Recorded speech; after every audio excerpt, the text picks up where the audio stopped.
Hey everybody, it's Tony from Clever Name Garage. I am alone in the garage today. John, Jose, Chris, they're all making a living. So today, I'm going to take the Trailblazer, get it up in the air. I actually had this thing for almost 3 months and have never had it up in the air, never had a real inspection on the underside or anything like that. Normally I'll change the fluids on every vehicle I ever buy. Still haven't done the differential or the transfer case, differentials I should say, or the transfer case on this thing. We'll see if there's any other surprises. Um, you never know. I mean, it's a 2006, and we do know that one of the past owners was not the greatest craftsman. So we're going to find out what lies underneath the Trailblazer, and just stick with us. So here's the bad part about always carrying your toolbox around in the back of your truck, other than it weighs a ton. Figuring out all the tools you need so that when you have it up in the air, you don't have to keep lowering it down every 5 minutes to grab the right socket. I think I'm just gonna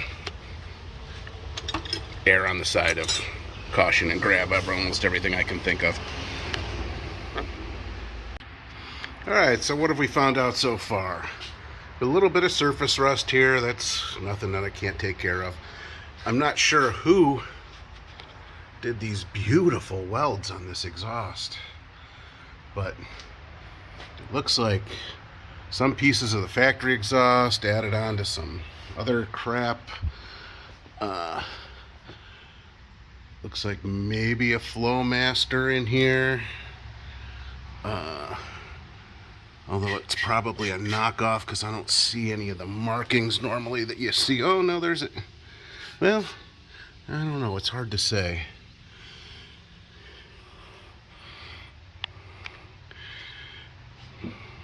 Let's see. So again, those welds aren't nearly as bad as the ones in the back. It looks like we have some bullet cats. Did not know that. Also did not know that the long tube headers were actually stainless. I can't really see anything on them that tells me whose headers they are, though. I kind of wish I knew, but I don't have any. But those, I mean, those look like bullet cats. Not sure what's going on at this joint here. It's still a little too hot to touch, but it sure looks like, I don't know if that is, it's hard to see in it, but I'm not sure if that connection is actually made on there right or not. I don't see any welds, and I don't see any clamps. So I don't know what to think. I thought we might have some loose U-joints, but they seem pretty tight. We're going to change out the fluid in the front and rear diff, and I've got some of the GM auto track that they want in this new process transfer case. So we'll see if that makes any kind of measurable difference at all. One of the other things, we're going to try to determine what converter might be in this thing. That obviously looks like an aftermarket converter. I don't think the factory did them that goldish color, but I don't know.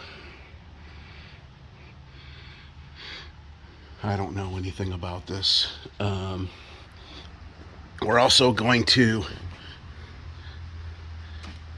tighten this up a little bit. I'm going to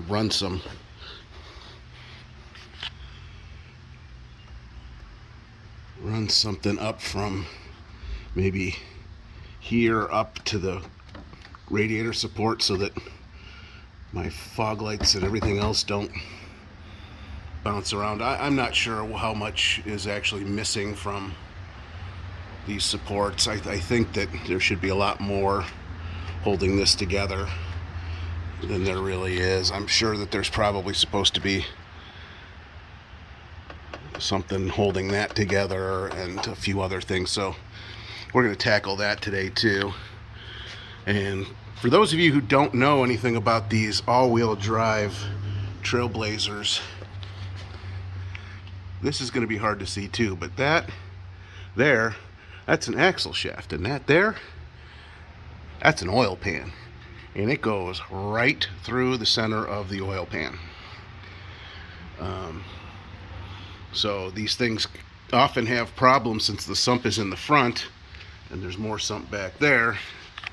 When you launch real hard, all the oil goes to the back and starves the pump, and then, well, I guess you know what happens after that.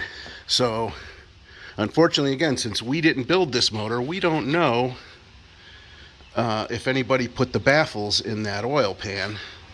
I'm going to try to get in touch with, I think it's SK Performance in New York, who built the motor, and ask them if they know. What's not unusual is a lot of times when you pull the motor out, and again, it's really hard to see here, you undo the oil pan bolts, pull the rest of the motor out, leave the oil pan and the axles and everything else in place, and that way you don't have to fool with it. So that's the problem. The engine builder may not have even seen that oil pan. So we're going to try to find out what's going on with that too. But again, you'll notice how oily everything is. When I first got this, it had a really cheesy trans cooler on it, and that little line there was not put on correctly, and it, on the highway in Florida on I-95, it blew every bit of its transmission fluid. Probably, I think I put 6 quarts in it, all over the underside of the truck. So that still has to be degreased. And actually, I'll flash up some pictures now. I've got a pair of transmission coolers up there to keep that trans nice and cool, and now it never goes, gosh, it never goes above 150 degrees. I think it reached 160 once when we were in Florida. It was 90 something degrees. But I guess we're going to see if there's anything else that pops up as we start looking around underneath here. So in case you're thinking, why bother, look at that fluid. That shit is nasty. And I don't feel like pulling that whole cover off, so I love these little evacuators. You get these at a marine store, basically, made for changing oil on a boat. But it's a little vacuum pump. It'll suck all that oil right out of there, suck up all the debris off the bottom. Then we don't have to worry about taking the cover off and everything, and we'll do that again sometime. We'll actually pull it off and inspect what's in there, but this was really just meant to be a little shakedown. We're gonna, like I said, just get the fluids changed, and then when we have more time, I'm gonna start tearing shit apart. Oh, I did mention that this apparently is lowered. I don't know, I'll have to measure it. I don't even know how low they lowered it. I did put in the airlift bags because, again, I have a 300-pound toolbox in the back, and these little suckers, I really didn't think much of them, but they really do a great job. You can, this thing's got its built-in compressor, so I can just top off these bags any way I want them, and it really made a huge difference. All right, so rear diff's all topped up. This takes roughly 3 quarts. 2 of those quarts were the ones they recommend, the 75W90. I used 1 quart of the 75W140 also. I'm sure that there's somebody out there who uses something other than Royal Purple gear lube. I'm not sure who you are, but I guess if you care about the vehicle you're dealing with, I mean, Royal Purple isn't that much more expensive, and you know, you're going to get a better result. You're not changing it every 15 minutes like you are engine oil, stuff like that. I mean, again, they don't sponsor us, although they could, but they don't right now. So the stuff coming out of the transfer case does not look bad at all. I'm not sure when they would have changed that. I'm also not sure if that GM Auto Track is actually a bluish greenish color like that. I'm going to have to take a look. And look, we can even see the chain in there.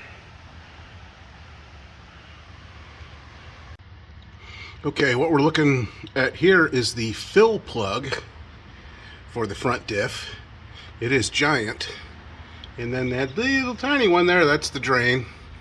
This only takes about a quart, so it's not so bad to do. But you know, when they put those tiny little heads on those big plugs like that, sometimes you can feel like it's, you know, you have to get a breaker bar to get it open, which is what I had to do.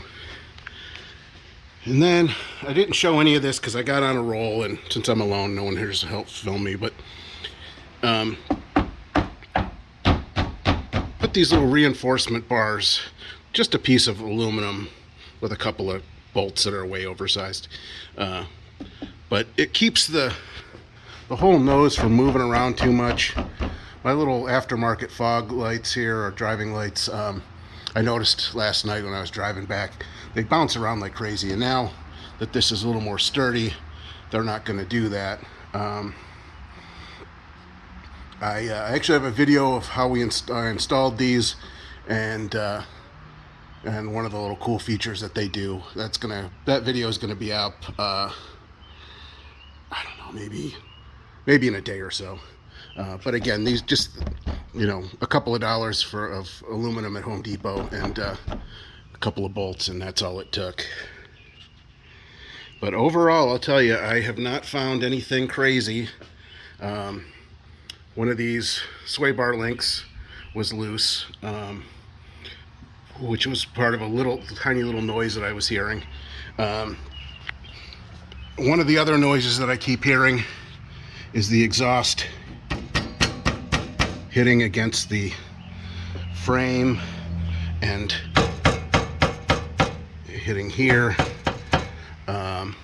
Not sure what I'm going to do about this though, because it kind of involves moving the whole exhaust around, and I just don't feel like doing that right now.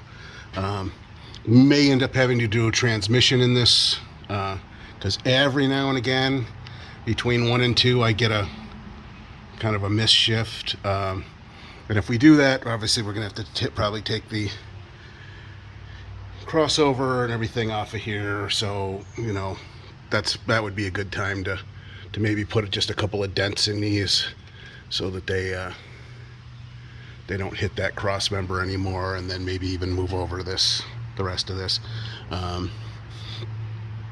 But again, those are things for another day. And if anybody can help me out with who paints their torque converters this gold color, that would be great, because I have no idea what torque converter is in this thing, or what stall speed it is, and I guess I have to do a little diagnostics to figure that out. Of course, collector bolts were loose too. I forgot to mention those. And they put nylocks on here, which is probably why they're loosened up. I mean, how long did they think that nylon was going to last on a collector? I don't think on this side you can see where it burned off. But you know, I'm sure they had the best of intentions. So I guess that's pretty much a wrap up for what we're going to do to the BSS today. Again, we've got some other projects. I have to fix the sunroof. I'll show you. We'll have a whole video on that because it's going to be a lot of fun. And otherwise, again, the guys, especially Chris, loves comments. He loves subscriptions and all that stuff. It just makes his day. So if you could do that for us, that would be really cool. Thanks a lot. We'll see ya.